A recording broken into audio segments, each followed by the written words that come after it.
It's a solemn day today as we are commemorating 9/11, and of course, as we are also remembering our friend Charlie Kirk, who was killed by an assassin's bullet yesterday. And a lot of us processing the grief, feeling like we've woken up in a somewhat different and darker country today because of this terrible act. And we wanted to speak with our friend, Bill O'Reilly. You know him; he's a best-selling author. He was on Fox for decades, and Bill, honestly, just wanted to give you an opportunity. We were in shock yesterday. The news came down while we were on the air at the very end of the show, so we didn't know, and we were all hoping that the end result would be quite different. Just I wanted to you've seen a lot in your years, speaking the truth to the people about what's going on, but this is a particularly awful day, and I wanted to let you speak to everybody about how you're feeling. Okay, well, I'm going to tell the audience on the Clay and Buck show the absolute truth. This was evil, and that word applies not only to the assassination of Mr. Kirk, but what's happening in general in this country. So as you guys know, on Tuesday, my brand new book, Confronting Evil, was released. And I woke up on Wednesday to see Putin firing missiles at Poland in an unbelievably dangerous situation. And then a few hours later, Charlie Kirk is shot to death in Utah. I did a lot of media between those things and now. And one interviewer said, your book is haunting. The timing of your book is haunting. Because I knew that we are entering a new age of evil. And that's a point I made on News Nation on television last night, 1930s. The world gravitated toward evil in an enormous way that resulted in 100 million people being killed in World War II. Now, thanks to the United States, we defeated evil, and there were others who helped us, but we were the primary motivator.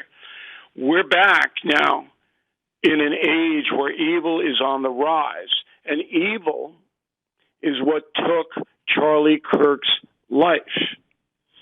So I find myself in a very interesting position of having written a book. We start these a year in advance, predicting that bad things were going to occur, and then see them occur at the very week my book is released. And the message in Confronting Evil is the reason this is happening is because many Americans and people all over the world are turning away. So if you turn away from evil, you're going to get more of it. It is easier for miscreants to do their horrible deeds now than it ever before in American history. Do you guys realize that?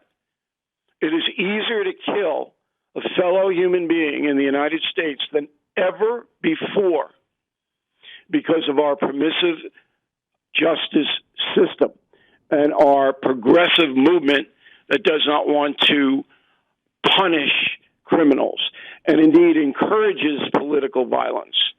There are members of the progressive movement, and they are centered on MSNBC and the urban newspapers, who are encouraging political violence. We saw that yesterday. Just 1 hour after Charlie Kirk was shot, a man named Matthew Dowd went on MSNBC and said, it might have been Kirk's fault because of his opinions. Now, he was fired because MSNBC had to fire him. But is anybody surprised? Is anybody surprised that was said on MSNBC? No, because it's a cauldron of hatred. We'll play some of that audio for you guys out there because I do think it's important for you to be aware of what was said and has been said. Bill O'Reilly with us now. What advice? One of the things, obviously, we're doing on the show today is a form of collective healing and mourning because so many people have been so deeply impacted, including us, including you. What should we do? Because there's a lot of people out there, in your opinion, what is the constructive path going forward in the wake of Charlie Kirk's assassination? It's an excellent question you're asking. So Mr. Kirk's death, I think, is going to lead to a renaissance of a demand for justice. That's what I believe is going to happen. But in order for that to happen, you have to understand what is happening in this world right now. And that's why I wrote Confronting Evil, because most people look away. They don't understand. They don't know what happened. Every one of the 15 miscreants profiled in Evil, my book, is relevant to today. As far back as Caligula in the Roman Empire, it's all relevant to today. But this is so shocking, so disconcerting, so sad. The assassination of a 31-year-old just exercising his freedom of speech with 2 young children and a wife, that everybody is forced to pay attention. And now you have to inform yourself. So you guys might know that earlier this week on the launch of Confronting Evil, I made a very bold statement that the progressives, of course, attacked. My statement was, if you live in New York City and you vote for Mandani, you are committing an act of evil. Doesn't mean you're an evil person. It means that vote is evil. Because Mandani has told you, just like Hitler did in the 1920s. I'm not comparing Hitler to Mandani, but it's the same kind of presentation of what they believe. Mandani has told you he does not want to imprison criminals. He'll let out as many as he can. Well, that is going to lead to more murder, more rape, more assault. He's not hiding it. There's no two sides to it. He's said it. So you are voting for that if you pull the lever for the man. And I'm saying to the American public, you have to stop that.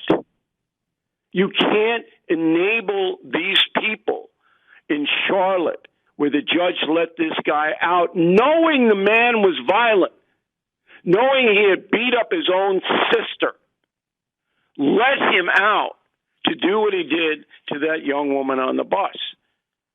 Every American has got to say, no, we're not voting for that. Judge should be removed. The fact that she isn't removed, I think she will be. Well, what are you doing in North Carolina? What are you doing? Same thing in Chicago, South Side. 20 years. 20 years of drug gangs mowing down poor black citizens. And you object to a layer of protection offered by the federal government to stop it or at least mitigate it? You object to that? What the deuce is going on? So Americans have got to get as angry as you guys, as me, in order to make Charlie Kirk's death a legacy play. So when people die in this violent manner, if something good can emerge that prevents future deaths, that is very important. Bill, can I ask you, I don't think you're on Blue Sky. I felt obligated because I was going to talk about this because I saw people saying you will not believe how much vile and just disgraceful celebration was going on this website, which is it's like the left-wing lunatic version of X because they can't control X anymore because of Elon. So there's this whole place you just go and Bill, I was going through it last night. Do you think and it was as bad as everybody was saying? I can tell everybody it's horrific. Do you think that there is any sense from some of the Democrats who matter, some of the Democrats who have power within their party, that there is something deeply spiritually, psychologically wrong with the base of their party? I mean, do you get that sense that there's any accountability from within their side, or is this just going to be a both sidesism and some people are going to celebrate it on their team and other people are going to ignore it? How do you see that where we are right now? Only the mentally ill would celebrate the assassination of Charlie Kirk. So these people who are doing that are mentally ill. Whether they're a danger to society, I don't know. But that's the classification 100% of them fall into. There's no excuse for that. Now, on the Democratic Party front, you are seeing today a total retreat from Trump as Hitler, from MAGA are horrible human beings. You're seeing a 100% retreat. Because if you are on the Hill or in a state office, you are not going to be able to survive by peddling hate in the wake of Charlie Kirk's assassination. You will not be able to survive it. Okay? They all know that. I mean, The View today came on, and this is a very good example because everybody knows what The View is. All right? And these are radical left women. These are not thinkers. These are people who are in business to make the other side suffer. All of them were lamenting the death of Charlie Kirk. Predictable. Disney would not tolerate it, and they saw what happened to Matthew Dowd at MSNBC. But was Charlie Kirk ever invited on a program? No. Okay? No, we've talked about this, Bill. Right. It's one of the things that I think Charlie did so well, Bill, and this is something that I spend an inordinate amount of time thinking about is how do you cut through the noise to make people hear arguments that are good and sound that they otherwise would not have been exposed to? Because this is one of the downsides in a huge way, I think, of the algorithmic culture we have built. They only feed you things that they know you already like. So it puts people into the atmosphere, into the zeitgeist, only for things that they've already experienced. This is my old man take, Bill. I bet you'll agree with this. The reason I love reading print newspapers is because I come across stories that I otherwise would have never seen because the algorithm wouldn't have known that I might be interested in that. And that hopefully opens my mind and makes me better at analyzing arguments and stories than I otherwise would be. How do you cut through? Because your point there, they wouldn't have him on The View because his arguments are too good. And because some people sitting in that audience might have said, well, wait a minute, I've heard that this Charlie Kirk guy's a Nazi. I've heard he's Hitler. But he's actually a pretty reasonable dad. And some of his takes, I might not agree with them all. You shouldn't necessarily agree with everything anybody says entirely. Some of his takes, they might have opened the window to, and that's what was happening on social media, and that's why they killed him. The corporations, Disney, Comcast, CBS, are partially responsible for the rise in hatred in this country. I'm not going to say the rise in evil, but the rise in hatred, which feeds right into evil, and then evil feeds into violence. The corporations make money allowing people like Joy Behar and the others to peddle hate. Okay? Yeah. They make money from Colbert, although they say they lose money. Why was he on for so long? That's all he did. Now, that is going to cease for a while. And my book is a perfect example of if you want to inform yourself about evil, if you really want to know what it is, you read this book. And then you will know. And then, hopefully, you yourself will start to combat it in your own neighborhood, in your own family, in your own state. Because that's what it will take. A shift in the culture, the American culture. You know, I was invited by President Trump to Yankee Stadium tonight. There's a reason that he invited me. This isn't a social thing.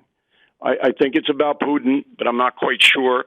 But you guys know that I have a pretty, let's say, respectful relationship with Mr. Trump.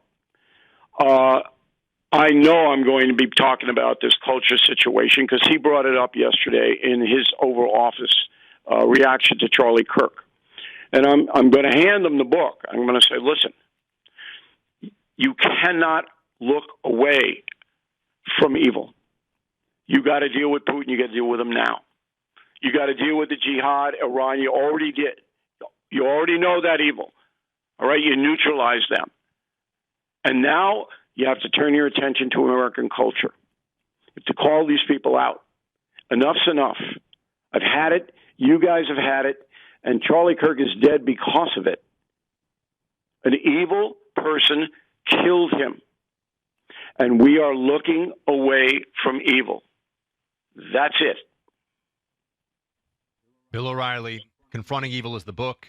Bill, appreciate you as always, sir, for the clarity and what you stand for here, now, and always. So thank you for being with us.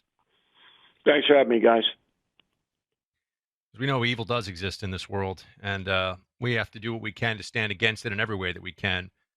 You want to make sure that you also are able to defend yourself when you can, how you can. And this is where Sabre comes into the picture. Sabres, pepper sprays, pepper gels, projectile devices, all made here in the USA. Look, I was talking to my wife last night about home defense, home protection. And we have Sabre non-lethal here. We have a lot of lethal stuff here too, but we have Sabre non-lethal because I can trust them. Carrie's comfortable with it. You have to take your defense into your own hands. There's just evil out there. You know it. We know it. All of us are aware. Sabre is spelled S-A-B-R-E. The website is sabreradio.com. You can save 15% when you go to that website today. The Mega Bundle, which has a pepper projectile launcher, is there for you. It's a great way to start. I've got one here at home. Clay's got one. But being able to defend yourself is critical. Visit sabreradio.com. That's S-A-B-R-E radio.com or call 844-824-SAFE, 844